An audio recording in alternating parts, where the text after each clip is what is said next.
दर्शकवृन्दहरू नमस्कार। तपाईहरुलाई स्वागत छ मेरो सिलौटी ब्लग युट्युब च्यानलमा।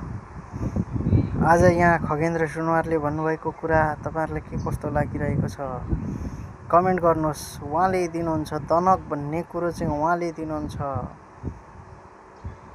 प्रतिपक्षलाई चाहिँ दनक दिन सक्ने दम भएको एकजना सांसद भनेको खगेन्द्र सुनवार हो। उहाँको भनाइ सुन्नुहोस् एकचोटि। भिडियो जस्ताको तस्तै। 4-5 सिटमा फिल्म त चल्दैन भने सरकार कसरी चल्छ? तपाईं 4 जना मात्रै फिल्म हलमा जानु भने फिल्म चल्छ त? चल्दैन। 5 जना मात्रै जानुभयो भने माइक्रो त हिँड्दैन भने सरकार हिँड्दैन। त्यो रहरले मात्रै सरकार भनेर हुँदैन। दोस्रो कुरा, प्रधानमन्त्री कति बेला आउने भन्ने कुरा प्रधानमन्त्रीले बुझ्नु भएको छ, हामीले पनि बुझेका छौं।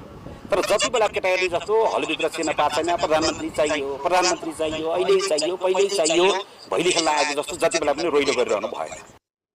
त्यो 4 सिट